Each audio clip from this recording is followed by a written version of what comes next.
Men, should I make my happy? Yes, you can, sir. Go ahead, sir. I've discovered from experience that your cousins, your brothers, they cannot take care of your children better than your wife. So the best you can do, You are very correct. the best you can do is to empower your wife. All-round empowerment. That your brother that looks so dear to you, his wife will not allow him to train your children the way your own wife will train your own children. There are few minority of women that are negligent, but for the larger population of the female gender, they don't joke with their children.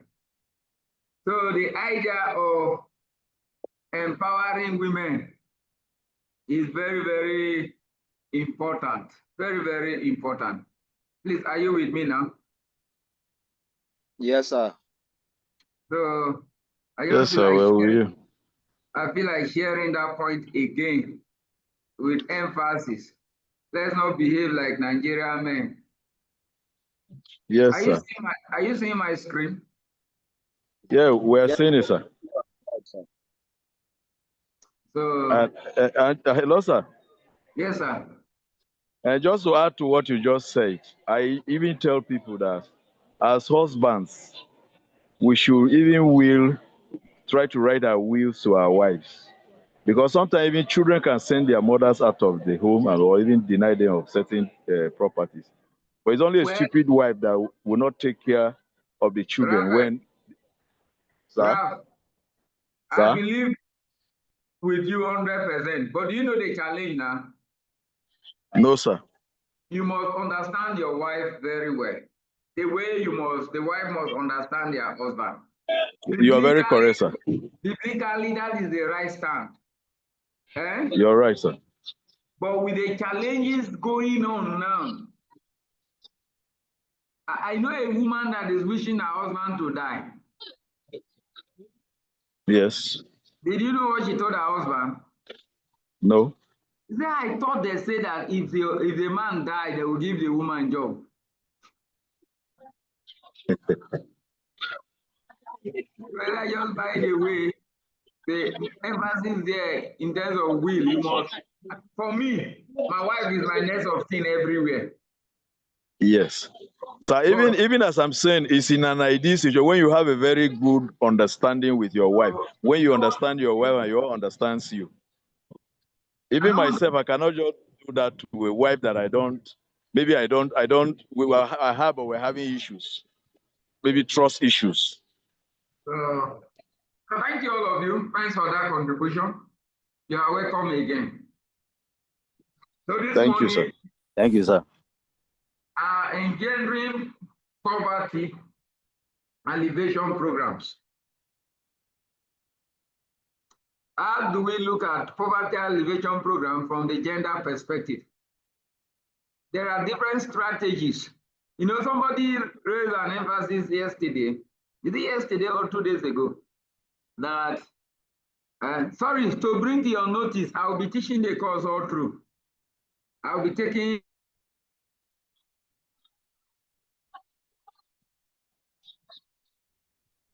So that's a good development, sir. That's not a good We're actually dancing. It's We are dancing here. I'll be taking her part. The essence We are is that dancing. it's still part of, she's the one teaching it. I'm only teaching through my mouth for her. Okay, sir. So it's not just a development, not a good development. You are always our own. So we feel good. So let's continue. There are strategy we use when we engender poverty alleviation programs. That word engendering is connoting that how do we address poverty alleviation program with the view of gender perspective or gender dimension. And somebody in this class, is it yesterday or day before yesterday, emphasized that with all the programs that are empowering women, they are still talking of empowering women. Do you remember somebody raised that yesterday or day before yesterday? It was yesterday. It was yesterday. And I remember saying the empowering women cannot be overemphasized. Because even most of the programs that were targeted towards women, they were abused. You know, recently I had the privilege of training the staff of Women Affairs Commission. And I discovered that most of the staff in that place are not women, they are men. And I asked them, why are men dominating this ministry that is meant for women? But that is a question for another day. So there are strategies used in engendering poverty alleviation programs. One of the strategies is what we call microfinance. And they are often target women. They give micro loans to women. But the challenge of it is that they increase the debt burden without structural support for the women. You see a lot of programs, structural programs. We may not have the time to go through structural programs because I want to reduce my note to some level that you can understand. I don't want to give you too many notes again to be confused. So I want to give you strategic issues. But you see a lot of structural programs without adequate structural support for women. Baba Angida wife brought her own. So many programs came to pass emphasizing financial microfinance for women. And that increased the debt burdens on women. Because many of them collected the loan, the micro loan, because there is no structural support on the spending of the money, several of them incurred debts. Another strategy they use is what we call the cash transfer.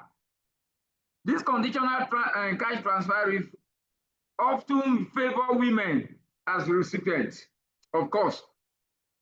So the attention or the interest for the cash transfer strategy is actually to see how cash will be transferred to women. And women actually enjoy, they were the basic recipient. Another strategy used for engendering poverty alleviation is education program. And this focus on keeping girls in school through incentive and safety measures.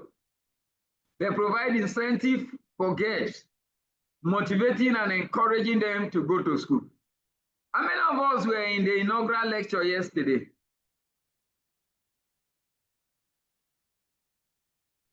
I was there briefly, sir.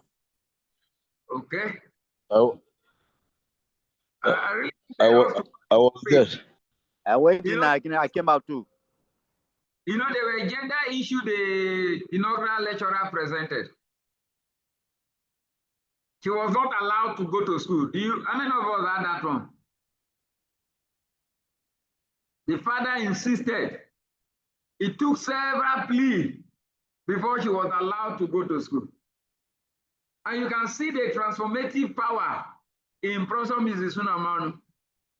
Assuming that brain is being wasted, what do you think would have happened to her?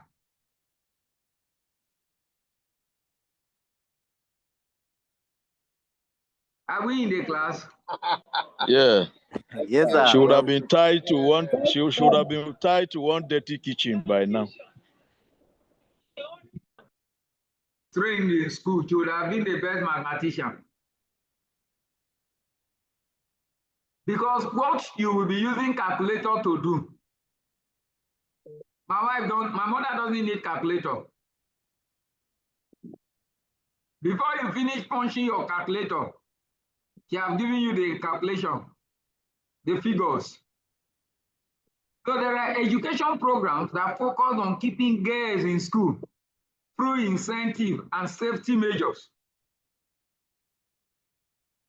Provide incentive for them, provide opportunity for them to be safeguarded against violence There's also other strategies they use, employment schemes. These ensure equal pay, that men are not paid more than women. Child care, and anti-discrimination policy. This employment scheme guide against discrimination. And there's also other pro strategies like land and property rights, where women can secure ownership and inheritance rights. That women too can buy land, women too owns land, women too can inherit land. So these are some few strategies that a gender poverty alleviation program. Any contribution, any question?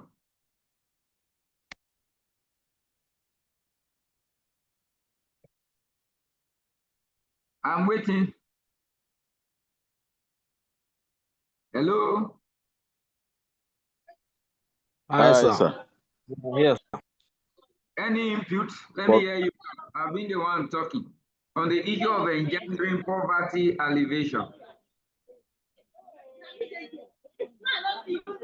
Not those that are in my class. Yes, sir. Okay. I want to talk briefly on this Tinubu's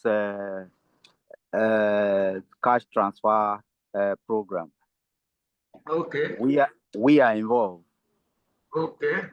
and the program is mostly during the time they were registering.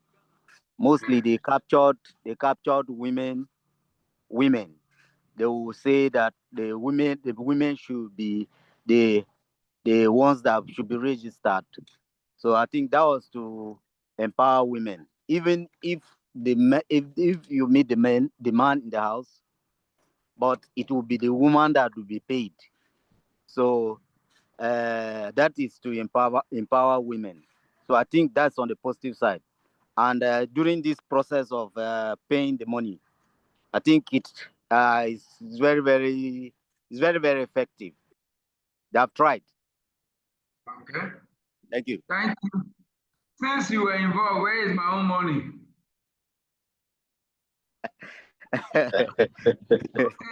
Somebody else. Any other input?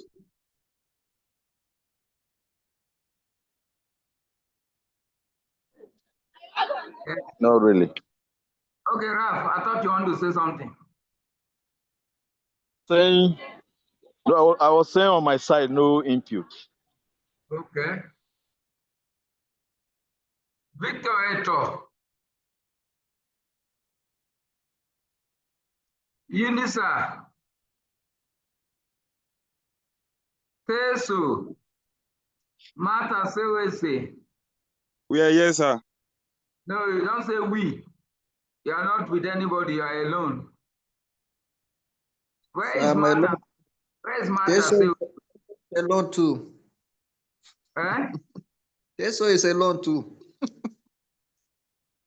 Jimmy Teide. I mean Teso. Good morning, sir.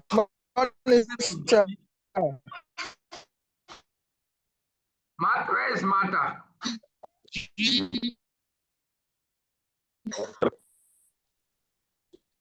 Martha. Where is Chokoso? I'm here, sir. Where is Mimido?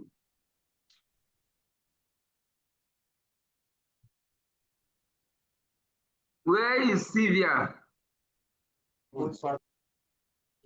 I'm here, sir. I'm here. Are you sure? Good morning, sir. Yes, sir. Good morning, sir. Richard. Yes, sir. I'm here, sir. Out of Kumaden. Out of Mrs. Chonke. I'm here, sir. Kumaden is here, sir. Chomke is present. Out of Godwin. Good morning, ma. Out of Godwin Sunday. I'm taking attendance. If I didn't hear your name, I will mark absent. Good morning, sir. Okay. Out of Jemga. Morning, sir. Present, sir. Out of Thomas Igbasu. Present, sir. I'm here. I'm here, sir. Out of Mommy Lucy. I'm here, sir. Good morning, sir. Good morning, sir. Out of Jennifer Shekwa. Present, sir. Good morning, sir. Out of Jennifer Jato. Jennifer Jato is present, sir. John Ode. Present, sir. Good morning, sir.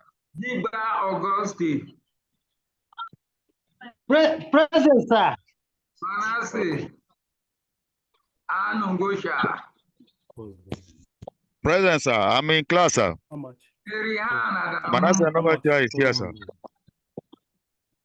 Kaka Merihan Adamu. Nathaniel. Merihan is not in the class. Nathaniel Azogo. Present, sir. Good morning, sir. Okay. Other Nge Makolo. Uzoma, congratulations. Thank you very much, sir. Good morning, sir. Happy New Day, sir. Has it been given a chieftaincy title? Yes, I have. Thank you. Sir, you are congratulating Uzoma. I thought maybe he has been given a chieftaincy title so that he can celebrate with us. He has successfully written his name in his Zoom. Oh, okay. Thank you. Congratulating him now. Other Rosemary. I'm here, sir. Good morning, sir. Nafisat. Nafisat is not here. Out of Precious Ifam. I'm here, sir. Precious Ifan is here, sir. Pastor Mrs. Patience Umudu.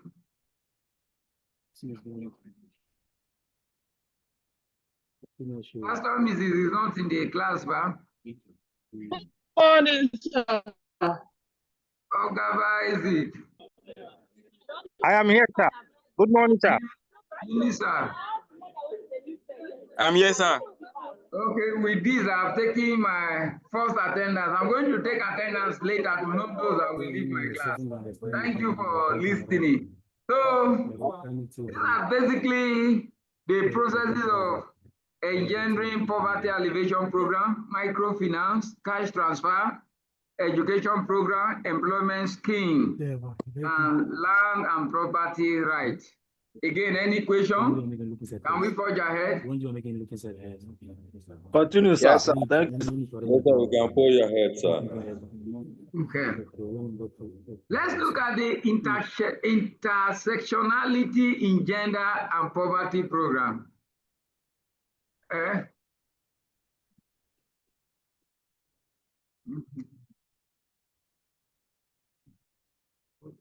Gender inequality intersect with class, with race, ethnicity, disability, and geographical location. What do I mean by that? Can somebody explain?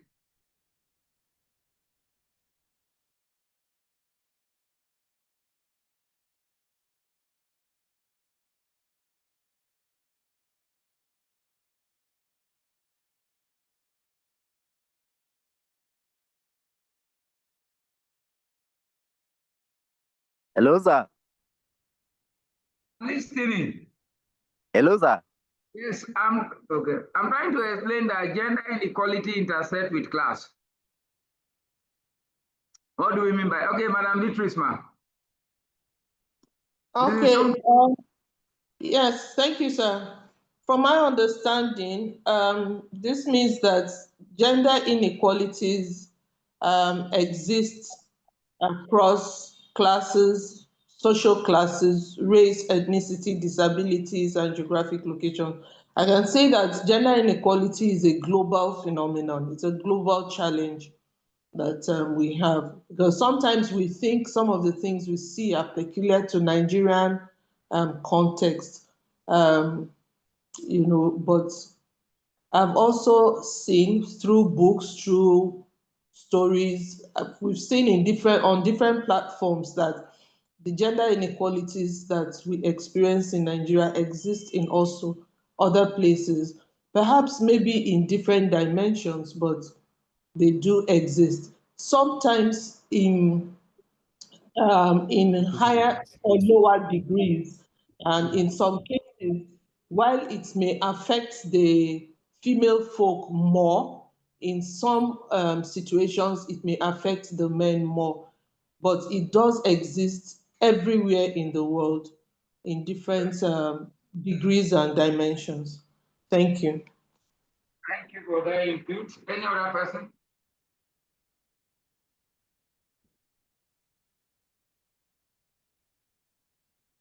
Gender inequality with class. Okay, don't go Martha. Martha, let me hear you. Martha.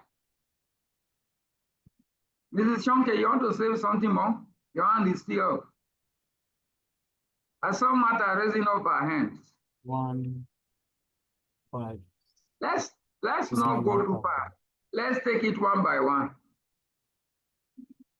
Even in our place of work, we still have inequality in terms of class. There are people that are not in your class. Yes. Eh? Yes, you don't you're answer their correct. greeting. Let's come to our neighborhood. There are people in your neighborhood that cannot be your friend because you feel that they are not in your class. No, ladies talk more about class. So let me hear more. The gender inequality as regards to class issue. When we say there is gender inequality with issue of class, what do we mean? We're going to talk about race because the issue of racism is very serious. Our people outside Nigeria, they are suffering from that. Ethnicity. I am a Tiv man, I am Idoma man. These Idoma ladies are like this. Ladies from Boko are like this. Ladies from this. And you see a lot of gender inequality when it comes to the issue of ethnicity. When it comes of disability. If you come to Makurdi, for example, those living in North Bank and those living in the town, Akpe, Wadata, Benue, Abuja, you see a lot of issue of gender inequality. So let me hear more about this issue of gender issue as regard class. If the ladies don't talk, I will call their name. Should I start calling them or you want to talk? They should better start talking because this affects them more. They are the ones to let us know if there are programs that are left out to impact on them. They should bring them out. Beatrice, Chonke, please, you are free, ma'am. Okay, thank you once again, sir. From my understanding, there are social classes that are made up of both male and female. And within those social classes, you still have gender issues. With regard to gender inequality, both the rich and the poor, within the circles of both rich and poor, you will still find gender inequality and gender discrimination against men, against women, regardless of whether they belong to the high class or the lower class. And same applies race, ethnicity, and all of that. So I'm looking at gender inequality within these indices or these categories that we have outlined in the list. So I don't know whether to say within, and of course, when it is a class struggle of class discrimination amongst women, at that point, I will not, I don't see it as gender inequality. It's a class inequality because the gender is homogeneous at that point. But when you have the heterogeneous class, you're not looking at how gender inequality is manifested within that heterogeneous class of a heterogeneous social class, as it were. So, thank you for your. yeah, thank you. Any other input? Today's class is between me and Mrs. Shonke. The rest are not talking. Jennifer Shekwa.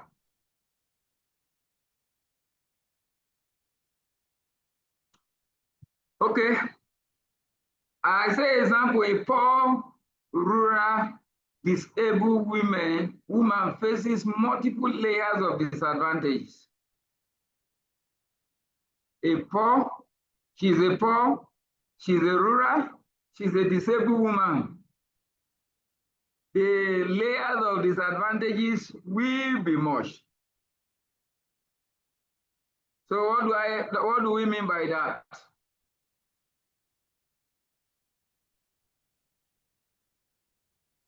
A poor, you need to take note, a rural disabled woman faces multiple layers. Yes, Mrs. Shonkema.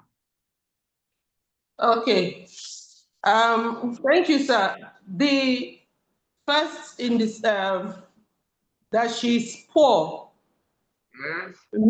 Yeah, that she's poor already shows us her poverty status.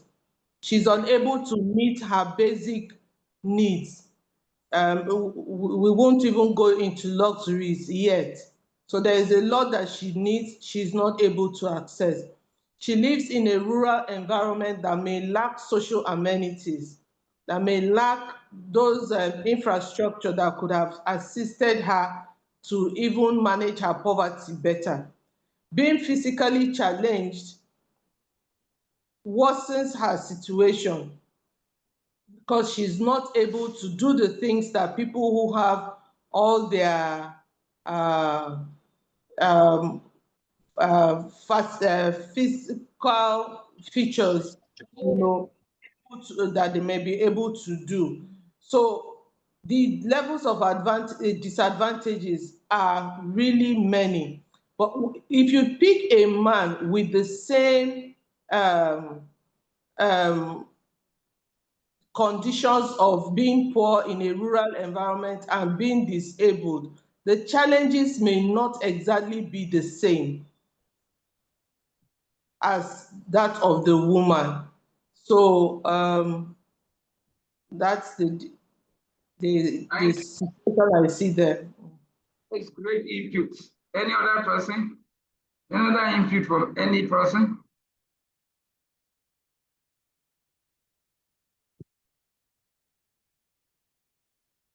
Maybe I would like Patience Omudu to say something, if he's still with us. Pastor Mrs. Patience Omudu, are you with us? Okay, let me hear from Precious Infa.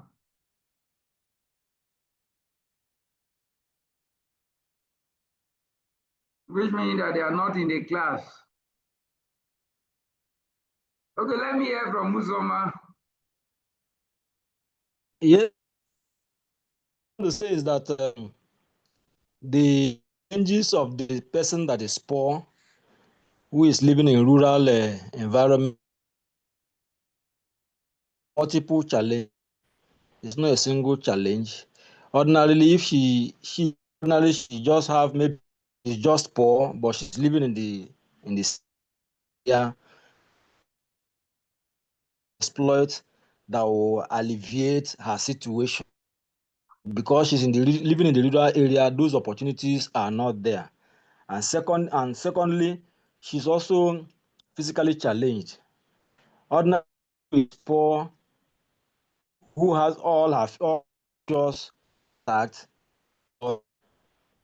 is living in the find it difficult to meet up their basic needs. So somebody who changed, physically challenged and also living in the rural area. So those basic things that ordinarily supposed to have assisted her in gaining opportunities if she was to be in the city, or on the other hand, if she was to be physically complete, will not be there. So the problem she has as somebody who is poor, who is living in the rural area, and who is also physically challenged, of course, are multiple. It will be difficult for her to cope. Thank you, sir. Thank you. Any other person? Yes, good morning, sir. Who is that? It's Busu Kumaden. Okay, go ahead. Okay, sir. Earlier we mentioned something called multidimensional poverty. Yes. So now saying somebody is poor and then you don't have, that's you're poor, you don't have access to your basic needs, and then you are physically challenged also. You're already poor, that's another dimension, and then you're physically challenged. You cannot do things that will make you, that will bring food to the table. You cannot access your basic needs. So that's my take, sir. Okay, thank you. And Chekoso, after Chekoso, Sheme, John, then Rap. Okay, good morning, sir. So, in terms of disabled people, and then particularly women in the villages, it's usually a very difficult one for them. But even the people who are in town, and then they experience a lot of discrimination, a lot of inaccessibility to certain services, let alone the ones that are in the villages, where you have, even in the household, the toilet is not even accessible for the person who is disabled. There are a lot of things. Some of them, even their disability is attributed to cultural issues as at against natural phenomenon or accidents. So they face a lot of issues, and even in economic terms, they are not allowed to participate in certain things where they might be selling, but then discrimination will arise, and then people might not even be ready to buy from them. So they express a lot because of this cultural issues. Thank you. Okay, thank you. Isheme, John. Thank you, sir. Isheme. Fine, yes, sir.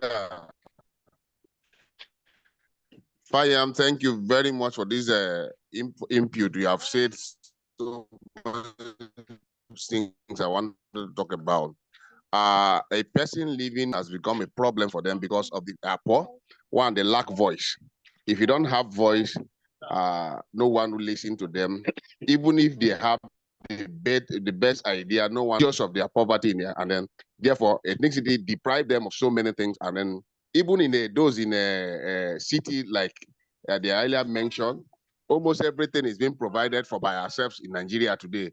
So you provide electricity for yourself, provide water for yourself, provide other basic amenity for yourself, and somebody who is physically challenged would not be able to do all that. Then it poses a serious challenge to them and then lead them to more abject poverty. That's my contribution. Sir. Okay, Raf. Okay, thank you, sir. Just like the last speakers have said, for a woman that is poor and living in a rural area, poor, sometimes when you are poor, even your rights are turned to be wrong. And that you are living in a rural area where you lack basic social amenities is another challenge.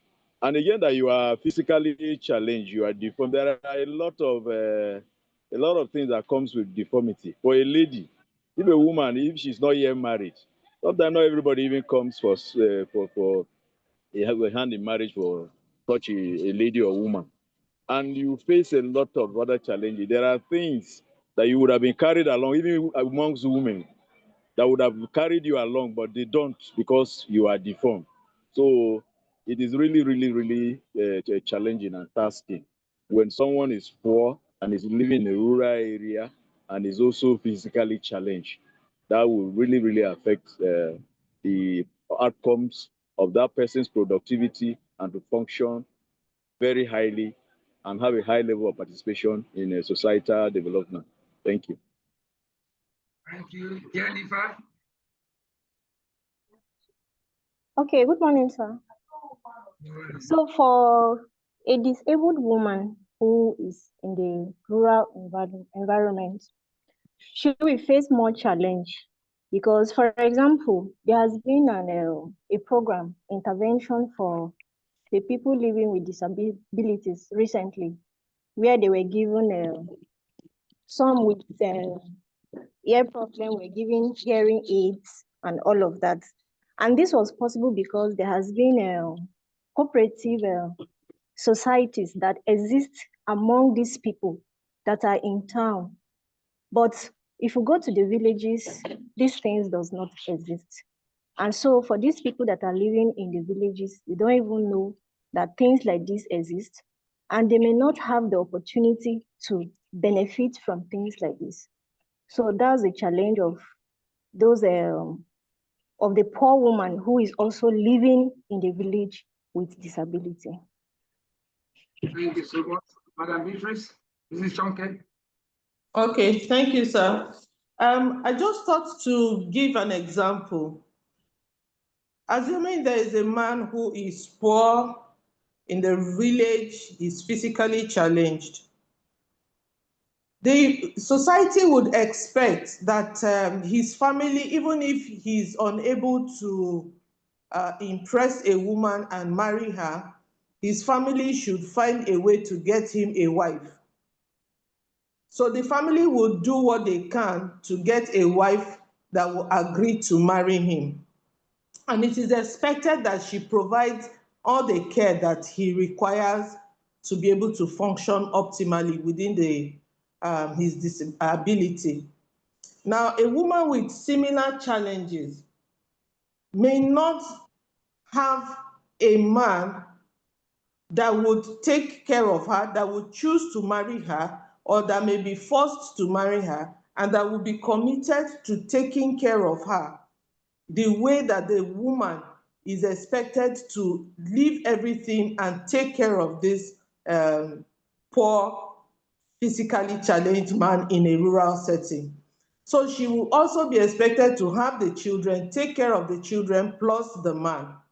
Now, if a man gives the same level of commitment to caring for his poor, physically challenged wife in a rural setting, she must have bewitched him.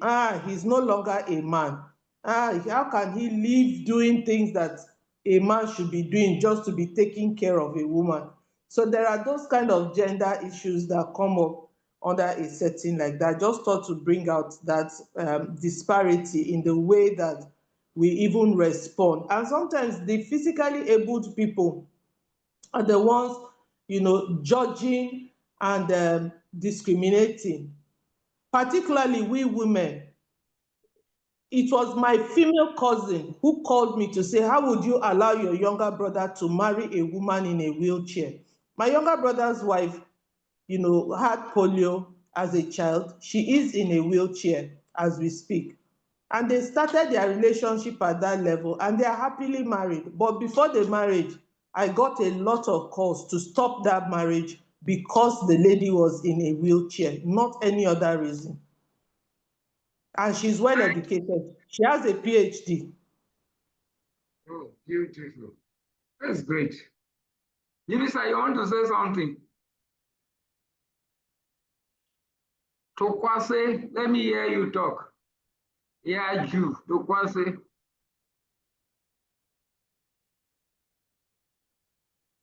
Victor Eto. Nafisat, I've not heard you spoken in my class. Let me hear you say something. Is Nafisat in the class? Mommy, do you want to say something? Mommy Lucy.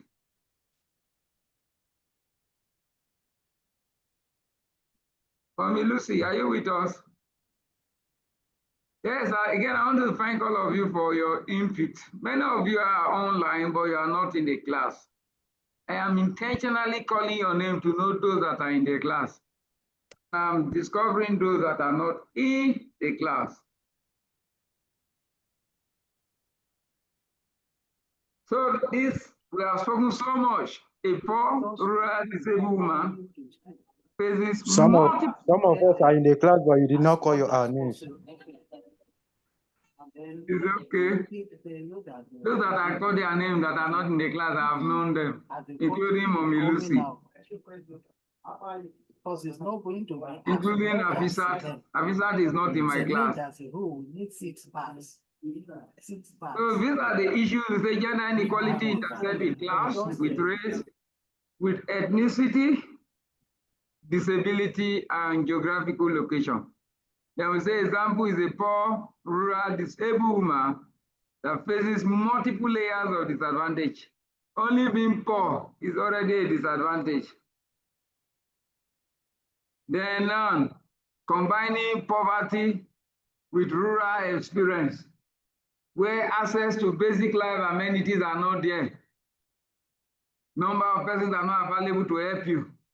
Then not only that you are poor, not only that you are in a rural area, you are disabled, incapacitated. You cannot do so many things for yourself. So the layers of disadvantage are too many. Then we say the basic thing when we talk about intersectionality in gender and poverty programs, that you develop programs that must intersect to avoid reinforcing inequality. Programs that are gender sensitive, that are poverty sensitive. These programs should be initiated so that the inequality among the genders will be reduced, particularly when a particular gender is poor, living in a rural area, and disabled. Just like the example Mrs. Shonke just gave us. If it's a man that is disabled in the rural area, a lot of pity will come for him. His family member will be there. But if it's a woman, you see a lot of stigma will be there. Challenges in engendering development. I'd like us to discuss these challenges: cultural resistance and patriarchy. What do we mean by cultural resistance in engendering development? Cultural resistance. There are cultures that resist and forbid women from working. There are cultures where women stay in place. So can we discuss? One of those challenges in engendering development is cultural resistance. What do we mean by that? And how does it affect the female gender?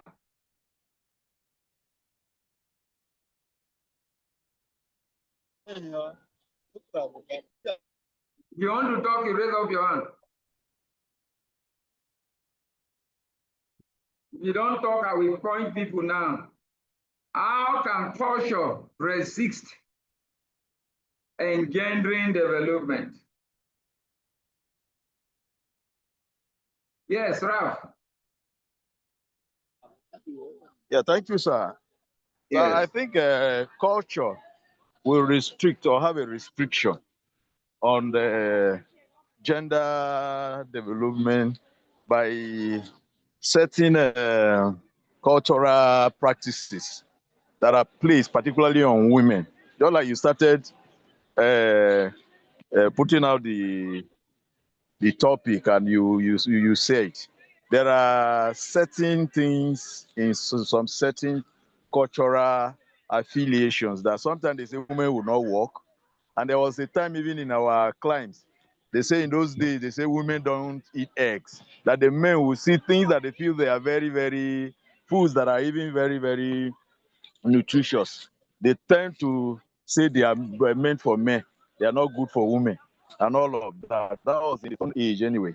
But even at this time, there are some cultural practices that are very, very negative towards the female folks. that don't allow them have full participation. For example, like the girl child, where in some certain cultures, they don't see the need in educating a girl, that the girl is her own is to be married off so that she could have children or raise a family. So sometimes if that is not being corrected or if that is not being taken care of, certain female or female folks that would have been very, very educated and contribute to national growth would be married off at early age, and that will really, really affect the development in a negative way. There are so many other cultural practices that would, but I will just mention this and leave the room for others to contribute. Thank you, sir. Rosemary.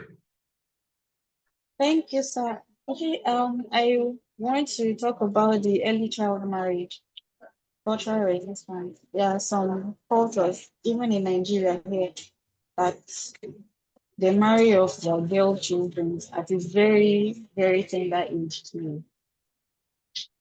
They marry them out without even maybe formal and informal education. In cases where maybe the background you're coming from or the family you're coming from is not educated, so you don't even have the formal and informal education. You're just a small girl and you're pushed into marriage. You don't even know what life is. You don't even know how to manage a home. But then culture demands that you should be married off at a certain age. And that practice affects development because you don't give that child the opportunity to go out there and contribute her quota, maybe to the society or her community. You don't know what that child is capable of doing because the child doesn't even have the opportunity to show you or to exhibit what she's capable of doing. So by that action, you hinder the development in that society because you don't know what that particular child would grow up to become. You don't know if maybe, just maybe she would have become the maybe chairman of that local government or probably representing her constituency. But because you've limited her, she doesn't have the opportunity to even showcase what she has to offer to the society. So child marriage is one of the cultural resistance to development. Then I also think that female genital mutilation too, in a way, also hinders development. Why I'm saying this is because sometimes you realize that most girls who have gone through that, they become a shadow of themselves. They become inferior. I really don't know what happens, but something in them just makes them a shadow of themselves. They are not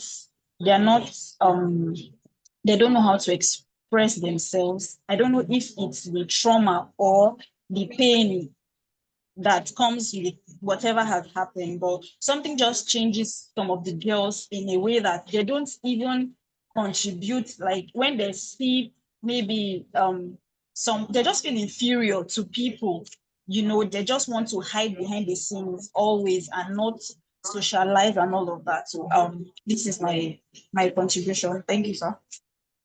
Thank you so much. Uzoma, I saw you raising up your hand. Uzoma. What I want to say is that in most traditional societies, there are most are taken only by men. Making most times when these things are done, the interests of the women are not always protected. So cultural barrier in that area now we, of course, limit the development and the progress of women from such societies. Like, let me give for example, there are some most places when they are talking about issue of marriage, issue of bride price and all those marriage rights and all those things, women are not always involved. It's only the men that take the decisions right from the beginning of the process to the end of the whole thing. So in that instance now, in such situations now, the women who of ordinarily would have made some important inputs are precluded from doing that. So these are some of the areas that we cultural barriers limit women's involvement in developmental processes. Thank you, sir. Thank you so much. Yes, sir. Yes, who is that? Raise up your hand, let me see. Igbe Thomas, sir. Huh? Thomas Igbe, sir. Yeah, go ahead. Sir, on the point of this patriarchy, culture resistance and patriarchy, there are some cultures that restrict women in taking part in certain things like inheritance. When it comes to speaking of certain things in the culture, in the family, and to share certain things, women are not given part, of which it is not proportional to development. And these cultures, we should at least think of women so that for tomorrow we'll be developing. Take for instance, in a family that a male child is not given birth to, how will that patriarchy be enforced? So to gender development, I'm on the opinion that that resistance should not be in place so that women too will be put into inheritance of the family. Thank you, John Ode. John Ode, Isheme. I wanted to give a brief yes in high level Makudi here.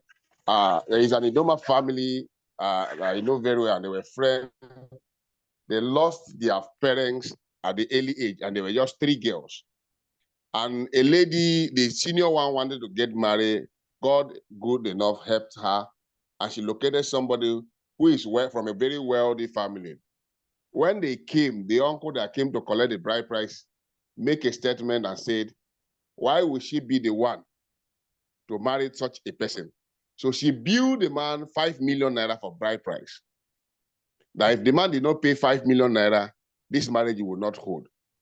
And when the uncle went back and she was telling the auntie behind the scene that the man will not pay the money, so the man will leave.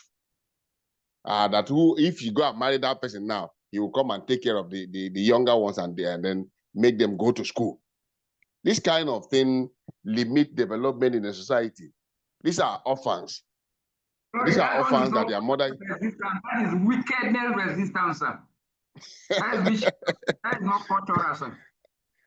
But if it is, if okay, if it's not culture, it's individual wickedness. That lady is allowed to take decision. Yes, sir, but because they herself, if the culture allow the lady to take a decision for herself, without be happening, sir. No, but you cannot allow a lady to take decision to marry herself out now. There are so many ladies and that's what I'm saying. At that point, yes, that's what I am saying now. In a situation like this, if the society can permit, it must. John Ode. John Ode. Yes, sir. After this yes, class, sir. look, Pastor Mrs. Patience Omutu, she will tell you what to do. When such a thing come up, you go and pray. That one is individual wickedness, not culture. Let's not mingle culture with our personal wickedness.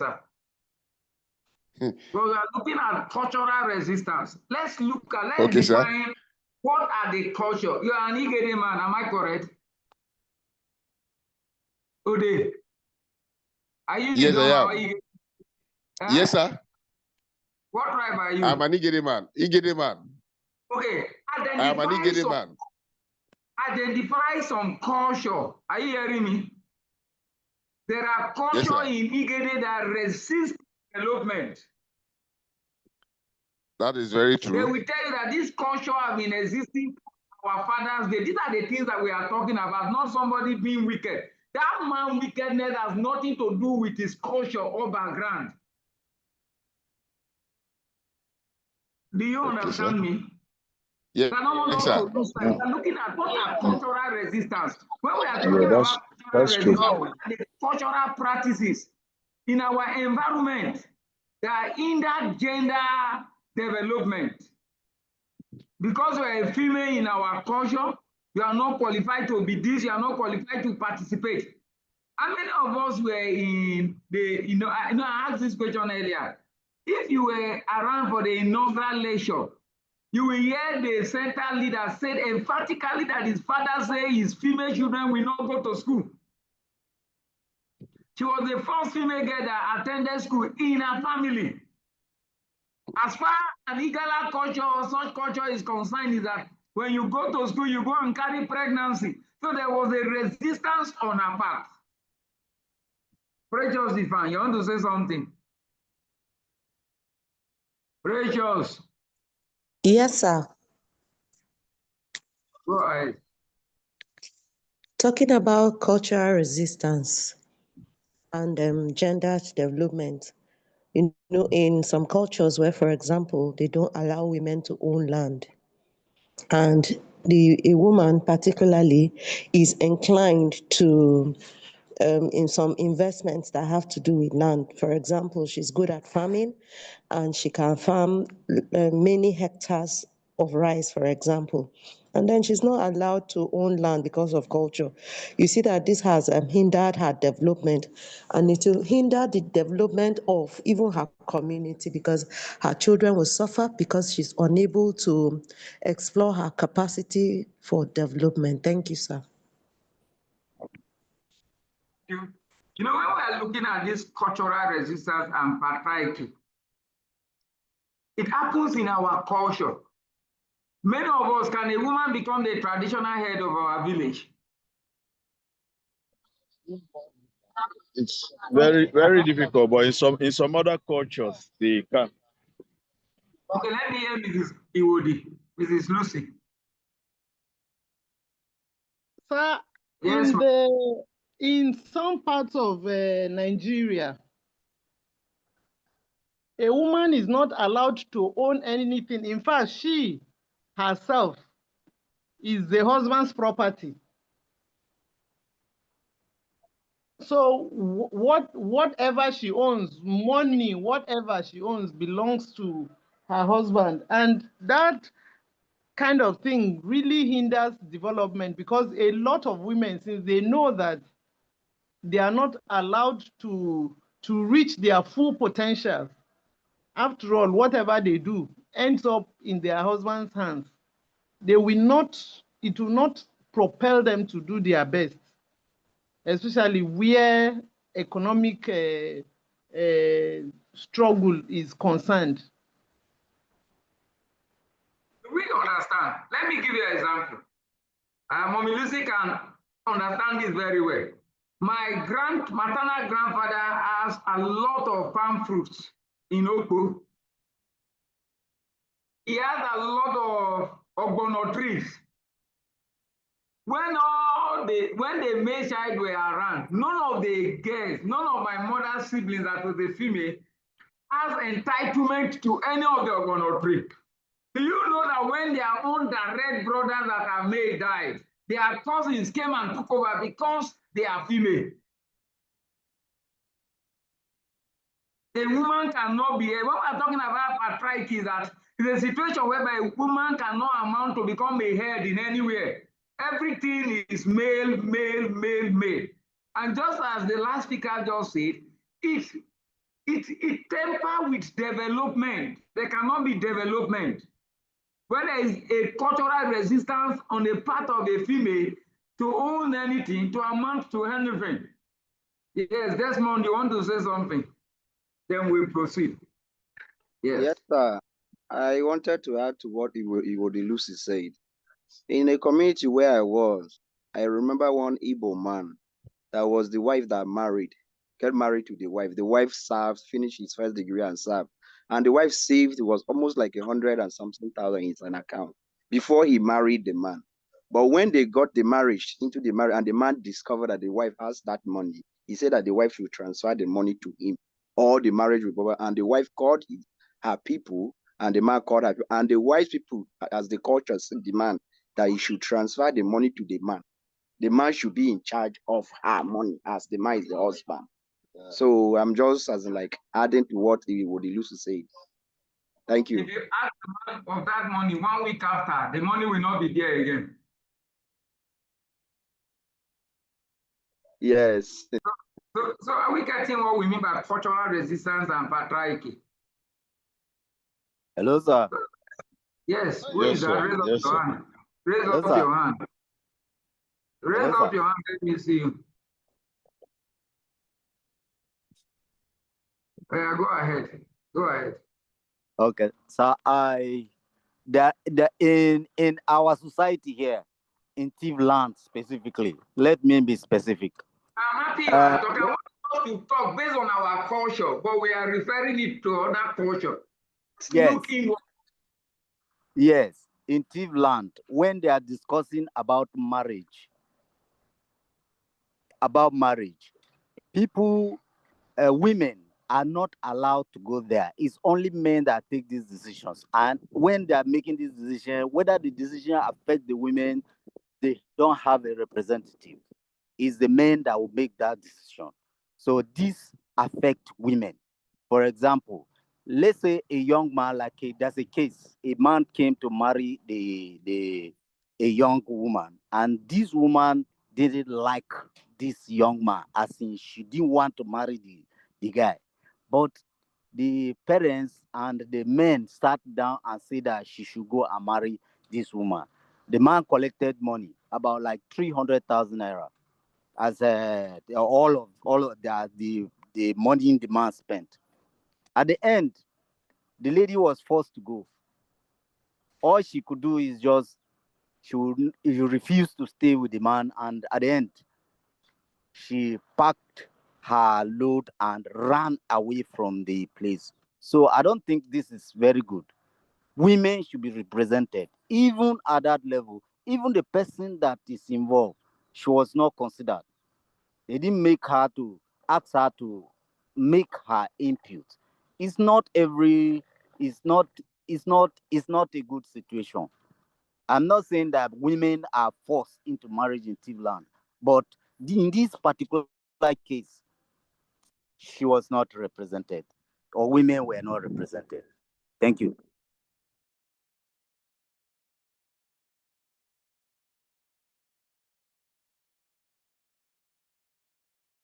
Yes, go ahead. The next person, somewhere.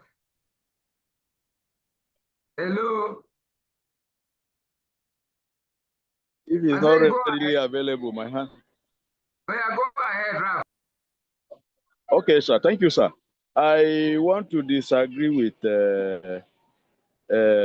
Ted a bit, because I'm a team man too, where he said women are not carried along culturally, and the example he just gave, that may be just what John said, that you said it was individual, it was just a person's wickedness. So sometimes this cultural practices we are talking of, sometimes certain families deviate a bit from them. In chief culture, as regards marriages, the part where women are not represented, where dowries is being paid and all that, it is men quite all right. But after that, the person that is coming to marry goes to see the women. The women have their part they play when it comes to traditional marriage, and they have their things.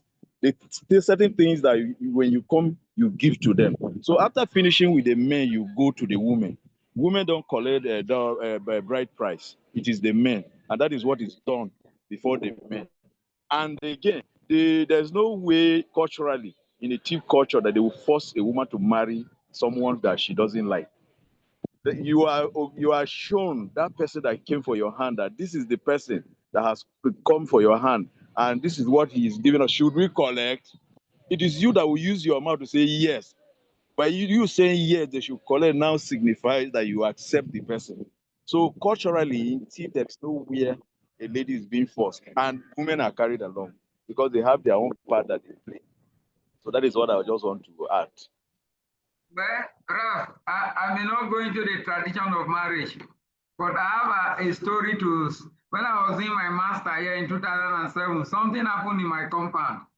Did I tell you what happened in my compound? Yes, you can. We are sharing the experience. My landlord's son went and kidnapped a lady and brought that night. And they were singing and dancing all through. The lady was not aware, and suddenly she became a wife immediately because they have kidnapped her and brought. Well, I don't want to go into that culture, but our emphasis this morning is that there is a cultural resistance and patriarchy. And when we talk about patriarchy, generally we are talking about the issue of men only becoming the head. Women cannot be head. It's a system where the headless male is the head of the family. And everything is head. Women cannot be anything. Okay, let me hear Mrs. Chonke. Okay, thank you very much, sir. There is in Cleveland the culture of I wouldn't say it wasn't like institution. It's difficult to put it in the right word, but there is the elopement that was permissible, that is permissible, and it's usually between people who have accepted themselves, and maybe they are unable to wait, they are unable to do the traditional requirements for marriage, and they decide to elope.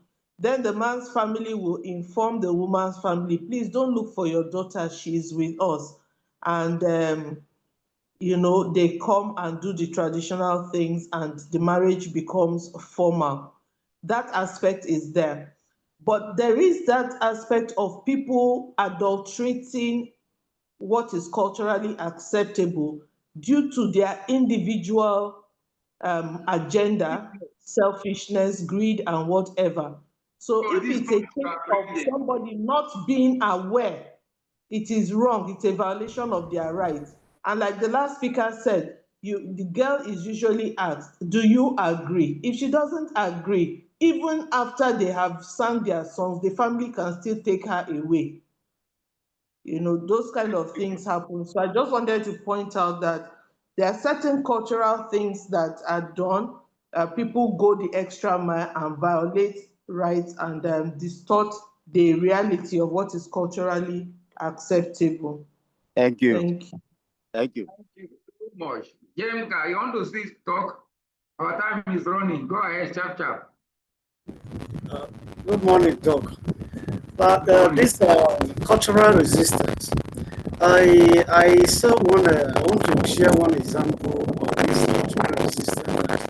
It's hindering development. It's not totally, but partially. The issue of children answering the father's name alone. I comment there's small component, sir. There's a ritual quarrel there. Can you mute your phone? Mute your mic, sorry. Sir? Somebody noise from the background. Mute your mic. Go ahead. So there's a compound. The mother, that is the wife and the father were quarreling, and the children, let me say the son now interfered in this thing. Then the mother now began to insult the son that is it my name you are bearing? Is it not your father's name? Why must you try to kill me prematurely? Is it my name you are bearing? Then I see it in that way that thing is still disturbing some women. Thank you, sir. The women want to bear their father's name. The children bearing, yes, the children bearing the name of the father. But in Nigeria, it's the name of your father you bear now. Yes, sir. When you marry as a lady, you bear the name of your husband. So it's okay. Thank you for all your inputs so much. The next point is limited. Another challenge in engendering development is limited data disaggregated by gender. Most of the data available are not disaggregated. You don't know which one is for female, which one is for male. So because those data are not there, it becomes a serious problem. A serious problem. So it's a major challenge when we talk about engendering development. You don't have data for the number of women that are suffering. You don't have data for the number of women passing through a particular, so the data are clustered together. So as long as those data are clustered together, it becomes a major challenge when it comes to issue of engendering development. Number 3. Any question on number 2? What are you doing now? Self-explanatory, sir. Okay. Number 3 is tokenism or symbolic inclusion of women. Do we know the meaning of tokenism? Who will help us? What's the meaning of tokenism or tokenism? Yes. Tokenism. What is the meaning? How many of us know the meaning? Tokenism is an animal. It's not an animal. It's not. It's not an animal. I think the word should come from token. It's a policy of formally complying with effort to achieve a goal.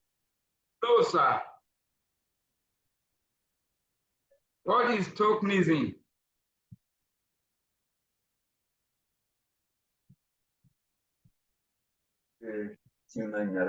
I think tokenism is something that is forbidden. It's forbidden, sir. No, man. Okay. Yes, Mrs. Chonke. Small effort. Making small effort. No, sir. Tokenism is when people make symbolic actions to create an appearance that, it's symbolic actions that are made, but they do not have deep-rooted, they lack the sincerity and the required depth of commitment that is required. Let me give you an example. I mean, we have married men in the house. Am I correct? You are correct, sir. Yes. When you ask your wife to bring a suggestion, and it looks as if you want to use a suggestion, but you are not actually using a suggestion, it's called tokenism. Oh. I get Brother, while I'm from just as the last year, it looks symbolic. Yeah, the background noise is too much. Please mute your mic. Mute your mic.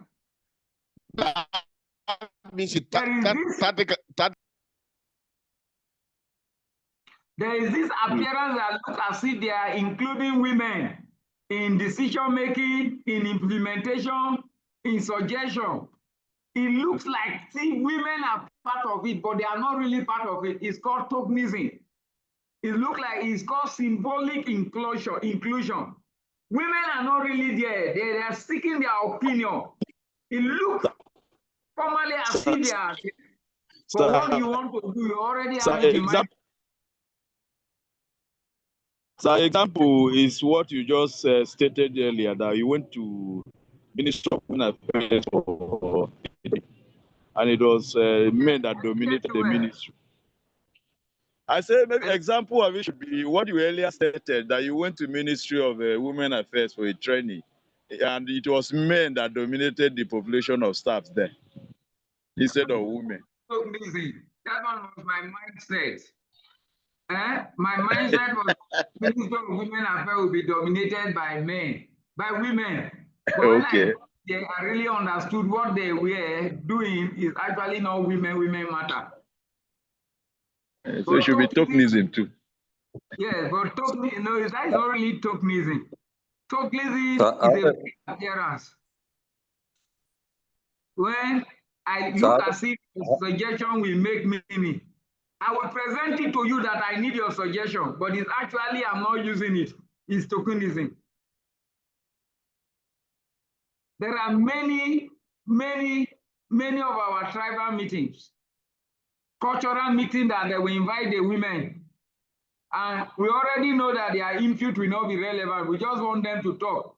To give them appearance as if they are important is tokenism. And that is one of the challenge in engendering development. And let the women come and talk now. Let them not look as if we are not carrying them along. But you know, you are not ready to use their suggestion. Is it common among us, true or false?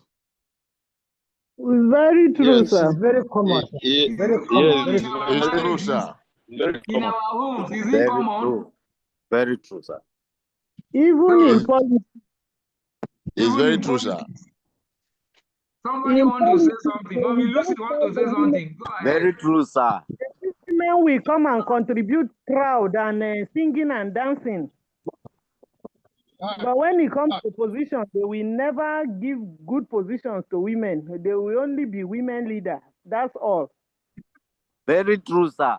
They say Okay. that women have 35% in elections, but it's not really on ground. Very true, sir. Okay. Any other person? The question is now, why would they even say women 35%? Wherever, if you look at the population of Nigeria, take Nigeria as an example for it, the population of women in Nigeria is more than the men. So why can't women even dominate the men in the first place in politics? So they even say 35, giving 35% is even wrong in the first place. Okay. You see, sir, sir, you see a situation whereby you talk about how, You want to talk and somebody else talking. sir? If you want to talk, you raise up your hand. Manasseh, you can talk. All right, sir. Thank you so much, sir. My friend talked about the population of the women. Why should end up be given more than the 35%? I think even the 35% was given by a particular political party. It wasn't enshrined in the constitution or accepted in all the political parties. Now, the women are more. They should be given more percent. But the question that is even arising from all the discussion is that the women themselves, if you give them that opportunity, even with a free ticket given to them, how many women accepted to vote even the woman that came out to contest for the position of the president? That is the problem. The women themselves don't give votes to women. The women will now prefer to do everything with the men, support the men in all aspects, better than their women folks as they are. So, in most positions, even if women are contesting, women don't vote to them. They still vote the men. So what do we do in this case? Thank you, sir. Mommy Lucy Woodin. Yes, sir. Yes, I saw your hand. He is talking about women preferring to vote for men, even when provision for 35% has been given to them. But he knows that when the time comes to vote, he knows the underground work that is done, that most times it is the person with the deep pocket that people vote for. So just as you are talking about tokenism, that same thing also happens during election. That because women don't have that deep pocket to spread money during elections, they hardly get voted for. Okay, before you keep put down your hand, let me ask this fundamental question. Mommy Lucy and the others, do you notice that women don't prefer women leaders? They prefer men to be their head. Why? It is that inequality that has been ingrained in our mentality that has been worrying us up till now. Okay. Even in the church, they will tell you not to speak, that you should not speak in the church. Go home and ask your husband. No, the issue I'm raising now is that women prefer men. They don't even like their own female, their own fellow women to be their head. Sir, I think it is not the people we like that we always vote for. Don't talk when I'm not giving you answer. Rose, okay, sorry, sir. I am giving platform to women, not to men. Thank you, sir. So I feel like what Mom Lucy said is actually very true. It's the mentality that we have been opened to, or the mentality or whatever rules or regulations or things on ground that we have imbibed. So it has made us believe that the men should always lead, the men are the head. So we have this mentality, like if a man, we should give a man the opportunity because he's the head. So we're already living with these ideas and these ideologies in our head. So it's already inside of us. It's coming from the inside. Why I said this is, I heard a story of I think a horse that was actually confined to a particular spot. It was tied because it was just brought there at first to be used to the environment. And as time went on, even when they untied that horse, it couldn't leave that environment. Why? Because there was already an idea in the animal's head that I have been confined to this place. It wasn't even know, the animal didn't even know when it was free to move around. It still couldn't move because it was confined, and that idea. So the idea, we've had a lot of things, a lot of seed that has been sown in the society concerning men. So sometimes these women don't even have they are not even encouraged to want to do these things because they feel like, even if I want to try, my fellow women will not even vote for me. They won't even support me. So we go for the men, and sometimes we don't have the monies to even want to try it. And even if we do, there's this mentality like women don't support women. They won't vote for me. They would prefer the men because we've already been programmed. It's like a matrix. So we've already been programmed with that idea that the men are this, the men should do this, the men should lead, and all of that. So that's my tiny 1 cent, sir. Thank you. Thank you. Ngo, you are raising up your hand. Where are you? Sylvia. Yes, I'm here, sir. Yeah, go ahead. Sir, the truth is that we women don't even like ourselves. Thank you. Clap for yourself. We don't like ourselves. Anywhere you find a woman in leadership, you see it's a woman that used to fight the woman. You find a way of removing the woman and replacing it with a man.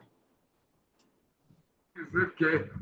Mary Adamu, Mary Ann Adamu. Please, sir. Yes, go ahead. Okay, I think it's a mindset thing. The men have programmed the women to have that mindset. To have that mindset not to even support themselves. For example, just recently, the Minister of Women Affairs was about to be removed from office. And why? The men brought on the vulnerability of women and convinced them that they should go ahead and carry placards and go to Women Affairs to make people see that the minister was not working. And at the background is the men that were pushing women. How did you know that is a man? To do that. We were there. We saw everything. So the men are just building on the vulnerability of women and changing their mindset to believe that it's only men that can come to high positions. Okay, thank That's you. what I see. Okay, let me hear from Patience Omudu. All the men raising up your hand, I'm noticing your hand. Let me hear from the women first. Pastor Patience Omudu. Hello, good afternoon, sir. Yes, good morning again. Thank you, sir. I think that issue is the case of life repairing each other.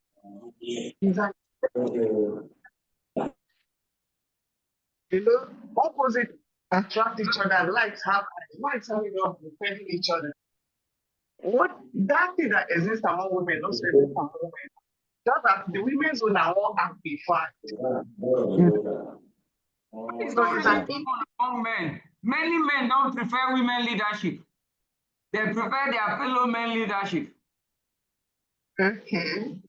Yes, many men prefer men to be their head, because many, I stand to be corrected.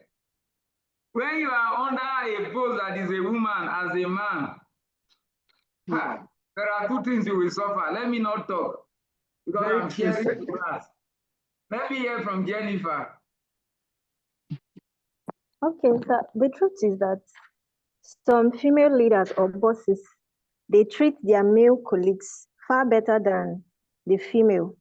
And that's why most times for we women, we also prefer to be led by men because we feel that they will treat us better than the female bosses. Okay. Have you observed that a salon that is run by a man enjoy more patronage from women? Yes, sir. Yes, sir. You are correct, That's sir. Yes, very, sir. that's You are very right, true. sir. Correct. Okay, Mommy Lucy want to say something. I didn't hear what you said, that women I said patronize. a salon run by a man, a female Yes, sir. salon run by a man, Yes, enjoy sir. women patronage than a female salon run by a woman. That's true, sir. Listen, have you heard me? Am I correct? I've Okay, heard you, sir. Okay, Ram, okay, what do sir. you Thank you, sir. say? Thank you. Yes, sir, I have always been an advocate of women empowerment, but on this very topic, I will disagree with the women. I will exonerate the men. You know, women have a kind of competition within them that's not even there. They are already in competition when there is no competition. I happen to have an experience. It was through a movie that a woman, a queen from Africa, came to visit the son in a foreign land. And the woman that was in this foreign land, maybe she was thinking if this woman comes, the things that she will be carrying on her will be inferior. And when she saw that the gold, the dresses, and all what were already, she had not even known this woman. Then anything this woman say, any suggestion she brings, will be countered with attitude from this old woman that was already underrating her. She had not even known anything about her. So the competition already started, and there was a fierce battle where there was not supposed to be any battle. Just believing that anything she says, she feels she's saying that to undermine her. You know, so in this very topic we're discussing, women, just like Sylvia, Madam Sylvia said, women don't like themselves. They don't, because they are in a competition at all times, showing attitudes among themselves that are not necessary. So they shouldn't bring men into this one at all. Their population, they have not been happy from it. We have women that also can dip hands in their pockets and run election. Yesterday, they gave example of Giselle. She got money or stole money more than some men. But if she had contested for election, same woman will not get women's support for whichever election that she has contested. So that's my take on this, sir. Okay. Marianne, do you want to say something again? Marianne, you are still raising up your hand. Are you saying something? John Ode. Yes, sir. With due respect, with due respect to Igbo in the house, women are like an Igbo people. When an Igbo man contests for a president, you see that Igbo people will not vote them. But when the person lost, they say they don't want to give presidency to Igbo man. Whereas when the time comes to vote the president from Igbo, he lost election from his own even polling unit. And after they begin to complain, women most times, just like Ralph said, they are in competition with themselves. What men we even the issues that the men we even discuss over and then we shade it away and then forge ahead. Women will turn into a battle. And then they say, you cannot be better than me. So women are the problem of women. Men are not the problem of women. Example like the one that our sister said about the Ministry of Women Affairs. If you know what that woman is even doing in that ministry, even you yourself who is talking, you will remove her from that place because I have somebody who is working there. I know what is happening there, and her story is not even good at all. So this is the reasons why women are backward. It is not always men making the women to be backward. Them themselves are not in support of each other. They hate themselves. They don't love themselves. That is why they are where they are. Thank you. This other female speaker that was removed from the West, what is that name? Patricia, it is. I wanted Patricia, the one that buy one torchlight with 250,000 naira for one torchlight for each member. Even Dinzeni, the former minister of petroleum. Okay, well, you have talked so much today. All of you raising up your hand, you have spoken. So the issue of tokenism or symbolic inclusion of women. Look as if they are including women, they are not there. Another challenge in engendering development is insufficient fund and expertise. Insufficient fund and expertise is a major challenge. The funding for women are not there. And even the expert women that are ready, that have developed capacity are not. Only few women are preparing for opportunity. Only very few. Women, is it true or is not true?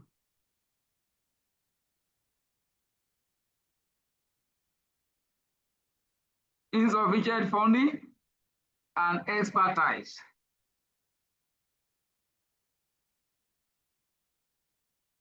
Then there is a policy gap and weak implementation. The policy for engendering women are not there. And even when some of those policies exist, enforcing those policies becomes a major challenge.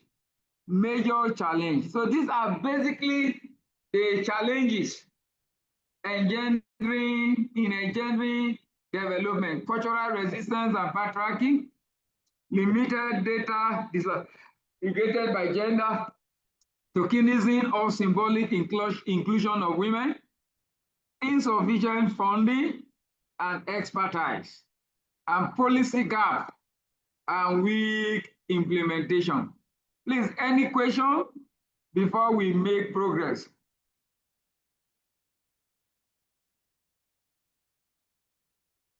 Any question?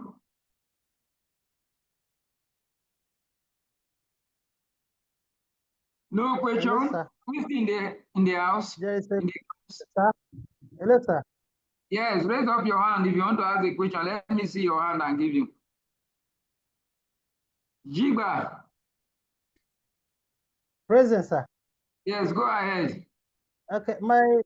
Okay, you can throw more light on this limited data disaggregated by gender. Thank you. You know what is data? Informations about different, when we talk about limited data disaggregated by gender,